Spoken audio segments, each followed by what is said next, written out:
పార్వతీపురం మన్యం జిల్లాలో మాజీ ప్రధాని అటల్ బిహారీ వాజ్పేయి విగ్రహావిష్కరణ కార్యక్రమం ఘనంగా జరిగింది.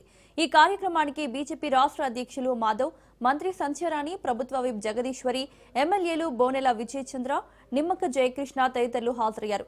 బీజేపీ జిల్లా అధ్యక్షులు ద్వారపురెడ్డి శ్రీనివాస్ ఆధ్వర్యంలో ఎమ్మెల్యే విజయచంద్ర క్యాంప్ కార్యాలయం నుంచి నవీరి కాలనీ వై జంక్షన్ వరకు బైక్ ర్యాలీ నిర్వహించారు.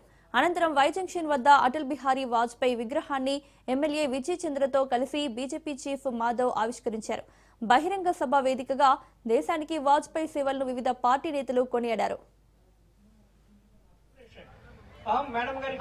విదేశాల్లో ఖ్యాతిని గణించి మన దేశానికి గౌరవాన్ని తీసుకొచ్చి అమెరికాని కూడా నువ్వు రాజకీయాలు తెలియని టైంలోనే రాజకీయం అంటే ఏంటో చూపించి ఒక వ్యక్తిగా, ఒక కవిగా, ఒక మహోన్నత వ్యక్తిగా ఉన్నటువంటి ఆ మహానుభావుడు డిసెంబర్ 25, 1924లో మధ్యప్రదేశ్ లో జన్మించినటువంటి ఒక మహాయోధుడు అని చెప్పాలి.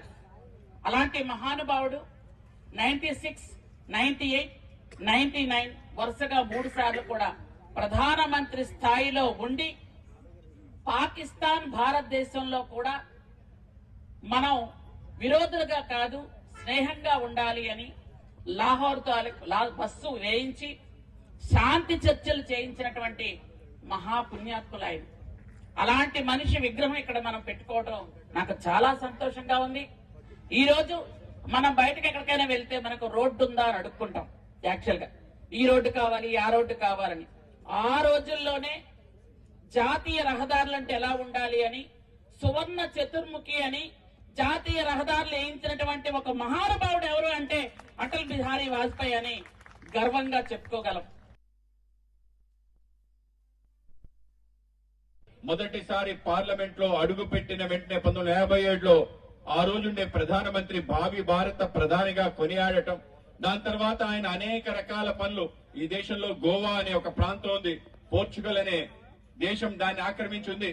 స్వతంత్రం వచ్చినా ఇంకా పోర్చుగల్ గోవాని ఏ విధంగా ఆక్రమిస్తుందని గోవా విముక్తి ఉద్యమం చేసి సుమారు 1959లో ఆయనంతటా ఆయన అక్కడికి వెళ్లటం, 17 మంది పోలీస్ కాల్పులో చనిపోతే ఆ రోజు నెహ్రూ గారు ఆ రోజు ఆ యొక్క గోవా విముక్తి చేసి గోవాని విముక్తి చేయడంలో అటల్ బిహారీ వాజ్పేయి గారి యొక్క కర్తృత్వాన్ని మనం తప్పనిసరిగా గుర్తుంచుకోవాలి. కేవలం గోవానే కాదు, కచ్ అనే ప్రాంతం గాని, బేరుభరి అనే ప్రాంతం పాకిస్తాన్ కి ఇవ్వాలంటే నిలదీసిన వ్యక్తి అటల్ బిహారీ వాజ్పేయి గారు. కేవలం నిలదీయటమే కాదు, దానికోసం పోరాటం కూడా పెద్ద ఎత్తున చేయడం జరిగింది.